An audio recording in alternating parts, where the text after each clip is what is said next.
ఒక ఊళ్ళో ఆగర్భ శ్రీమంతుడున్నాడు. ఒకరోజు అతనికి అర్ధరాత్రి అయినా నిద్ర పట్టక డాబా మీదకు వెళ్ళి ఆకాశంలో నక్షత్రాలను చందమామను చూస్తుండగా అతని దృష్టి తన ఇంటి పక్కనున్న పూరిపాక మీద పడింది.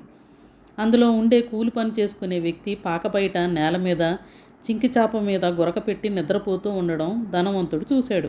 కటిక నేల మీద ఎంత హాయిగా ఎలా నిద్రపోతున్నాడు, రేపటి గురించి అతనికి ఆలోచన లేదా అనుకున్నాడు. మన్నాడు ధనవంతుడు తన గురువు దగ్గరకు వెళ్ళి తన నిద్ర పట్టని సమస్య, పేదవాని నిశ్చింత నిద్రను గురించి చెప్పి అతను అంత బాగా ఎలా నిద్రపోయాడు అని అడిగాడు. అప్పుడు గురువు ధనవంతునితో, నువ్వు అతనికి ఇవాళ ఒక బస్తా బియ్యం, వంట సామాను, ఒక 1000 రూపాయలు ఇవ్వు, ఈ రాత్రి ఏమవుతుందో చూడు అన్నాడు. ధనవంతుడు ఆ పేదవానికి అలాగే ఇచ్చాడు. ఆ రాత్రి మళ్ళీ ధనికుడు నిద్ర పట్టక డాబా మీదకు వెళ్ళాడు. పాక వైపు చూశాడు. పేద వ్యక్తి కూడా నిద్ర పట్టక అటు ఇటు పొర్లాడుతూ ఉండడం చూశాడు.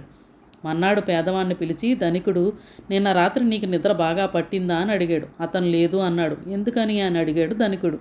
అప్పుడు ఆ పేద వ్యక్తి, నా గుడిసె తలుపుకి లోపల గడియలేదు, మీరిచ్చిన డబ్బు సామాను ఎవరైనా ఎత్తుకుపోతారేమోనన్న భయంతో నిద్ర పట్టలేదు అన్నాడు. నాది అనుకునే భౌతిక సంపద ఎక్కువయ్యే కొద్దీ మనిషి దాన్ని కాపాడుకోవాలనే తపనతో శాంతికి దూరమవుతాడని ధనికుడు గ్రహించాడు. గురువు సందేశం అతనికి బాగా అర్థమైంది.